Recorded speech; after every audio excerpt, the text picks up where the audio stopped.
โอ้ยช่วยแม่ได้แล้วมีลูกจากคนค่ะ ร้องจ้ะผู้หญิงผู้ชายอยู่ มาอะไรไป อยู่ม.6ที่นี่ อ๋ออยู่โรงเรียนเลยค่ะ ประจักษ์อุดรจ้ะ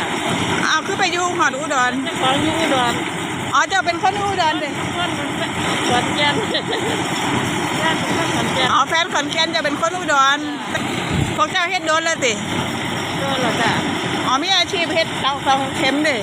เรียนมาในสมัยพ่อเพิ่นนี่ล่ะ อ๋อถ่ายทอดเรื่อยๆเนาะต้องตอกลงเลือกปันไหนนี่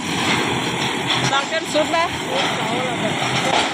ก็ให้อีกหาที่เต้นจ้ะ สุดเสาแล้วก็ต่อขึ้นมาอีกเอาไม่เอายังต่อ เล็กตัวนั้นจ้ะไม่ว่าง เล็กอ๋อเล็กต่อขึ้นอีก50 เซนต่อลง ลงไปจ้ะ อ๋อสุดแล้วต้องเอาเล็กยกขึ้น จ้ะ เพื่อที่จะสั่งเสาต่อขึ้นอีกอ๋อเข้าใจแล้ว มันลงเล็กจังเลยส่งลง เด้